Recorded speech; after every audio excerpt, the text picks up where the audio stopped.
Hello बच्चों, चलिए प्रश्न पढ़ते हैं। प्रश्न दिया है, पत्तियों के अक्ष से मांसल कलिकाएं निकलती हैं।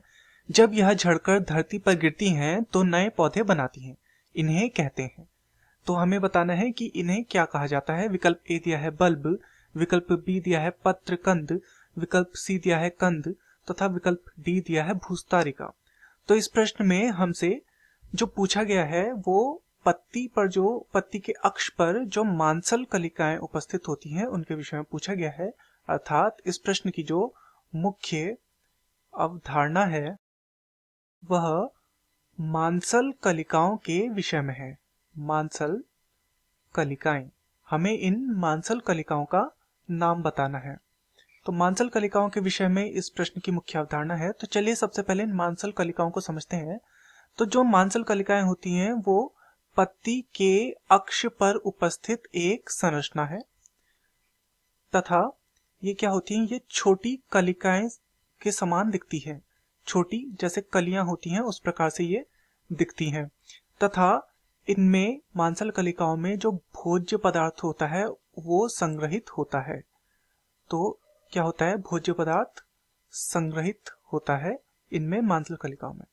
चलिए इसे चित्र के माध्यम से समझते हैं कि ये मांसल कलिकाएं कहां पर उपस्थित होती है। मान लीजिए तना है और तने पर पत्ती है।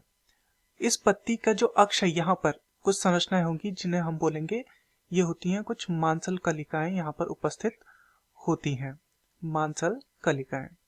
तथा क्योंकि ये पत्ती के अक्ष पर स्थित हैं इसीलिए इनका नाम कहा जाता है पत्रकंद।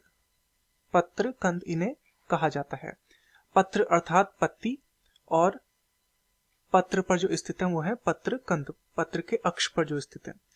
तो जब ये जमीन पर गिरती हैं तो इनमें क्या हो जाता है, जमीन पर आने के बाद इनमें अंकुरण हो जाता है और अंकुरण के पश्चात इनमें से नया पौधा जन्म लेता है। नया पौधे का जन्म इनमें से हो जाता है। तो इस प्रकार से नए पौधे को जन्म देती है। तो चलिए विकल्पों को देखते हैं। विकल्प ए दिया है बल्ब। तो बल्ब जो होता है बल्ब नहीं है, क्योंकि बल्ब एक प्रकार का तना है।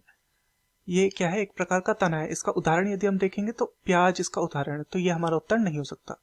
विकल्प बी दिया है पत्रकंद। तो बिल्कुल जैसा हमने देखा पत्रकंद ये हमारा सही उत्तर है। विकल्प सी दिया है कंद। तो कंद भी हमारा उत्तर नहीं हो सकता, क्योंकि कंद क्या होता है, कंद होता है एक प्रकार का भूमिगत भंडारण होता है। ये भूमिगत भंडारण, ये एक तरह का भूमिगत भंडारण है। तथा यदि हम इसका उदाहरण देखेंगे तो इसका उदाहरण है आलू। तो ये भी हमारा उत्तर नहीं हो सकता। विकल्प डी देखते हैं भूस्तारिका। तो भूस्तारिका भी एक प्रकार का तना है। तो ये भी हमारा उत्तर नहीं हो सकता। तो दिए गए प्रश्न का सही उत्तर होगा विकल्प बी पत्रकंद। मैं आशा करता हूं आपकी यह समझ में आया होगा। धन्यवाद।